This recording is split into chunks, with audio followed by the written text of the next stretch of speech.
It's to discuss what's called the fear-avoidance model. And you could see an image of it on your screen here. And it was actually developed by psychologists. And so it really has application both to physical injury and even emotional injury. Physical pain and emotional pain. So that when we have some kind of pain experience, whether physical or emotional, two pathways have been observed. Um, those who recover from this painful experience, emotional or physical injury, are the persons that basically they say had no fear or didn't allow fear to overwhelm. And so with fear not being too much of a factor, the individuals confront their pain or they approach their pain. It's not a fight necessarily, although it can be a difficult situation, confronting pain, engaging with pain. But the idea is when we're in pain, don't let fear overwhelm. Find out what you can do. Approach it, confront it with knowledge, education, guidance, getting help as needed. So those who had this type of experience, not overwhelmed by the pain, not overwhelmed by the fear, faced it, confronted it, these are the ones who tend to recover from this injury. But what's been found with chronic pain is that there was a lot of fear driving it, or uncertainty, as we talked about, a lack of safety. And so when they have the pain experience, they fall into a vicious cycle and they succumb to fear of pain. And now, this is not to blame the person who is hurting, because our healthcare system, our medical system, is often at fault for spreading threatening illness information. In our next slide, we're going to go deeper into how it's done that.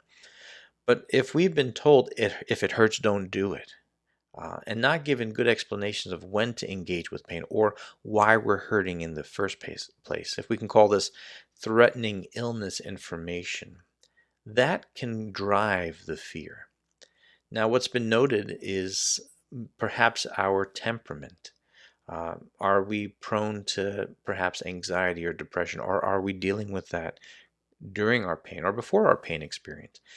Do we have a tendency to what's called catastrophize? Now, I have to admit, I have a history of catastrophizing, and I call myself a recovering catastrophizer, a recovering perfectionist, dot, dot, dot.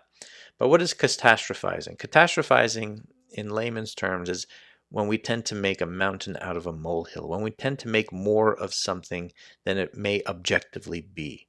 So perhaps we are worst case scenario thinkers by nature or by experience. Well, if that's the case, if we think the worst case scenario all the time, and we've been fed threatening illness information, when we have an injury and we have a pain experience, we may have an overwhelm of fear because of this pain. And then with that fear, we tend to avoid things. Hey, they told me if it hurts, don't do it, so I won't do it. But the brain is an amazingly protective organism. Uh, and it's really an anticipation machine. It's a pattern recognition machine. So if it now sees that you're avoiding something, so let's say, oh, I don't lift heavy boxes anymore because of my pain. Well, the brain takes note of that. And every time you try to lift a heavy box, you get pain. But the brain, in trying to anticipate and protect, notes, well, he does the same move or she does the same move when she lifts a light box or a small object. Well, maybe that's a danger too. So in time, you might end up having pain lifting a light box or a small object because the brain sees that it's the same move. So we tend to avoid activities more and more because we're feeling more and more pain. And in that avoidance, now we suffer from disuse, where we're getting weaker. Structures in our body are getting tighter because maybe we're not moving our body in positions it's designed to move, but because of pain, we avoid it. So now the structures themselves that may not have been injured, maybe it's surrounding the injured area, but they are now getting weaker. They're getting tighter. They're suffering from disuse. We're getting deconditioned. We may end up on disability or feel disabled.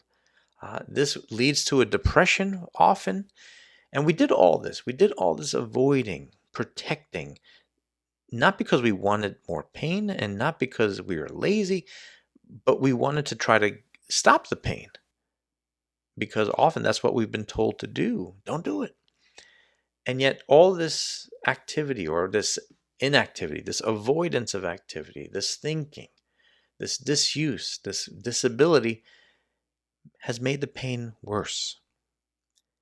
And the pain doesn't go away. And in fact, the system, as it perceives more and more threat, feels more and more pain, gets less and less answers, less and less success with whether it's medicines or surgeries, the cycle repeats and the pain worsens. But there is hope, and modern neuroscience understanding helps us to see that our nervous system doesn't get frozen in time, and it's very adaptable, and one can break from this vicious cycle of chronic pain. And the first step is to not allow the fear to overwhelm, and to then confront, approach.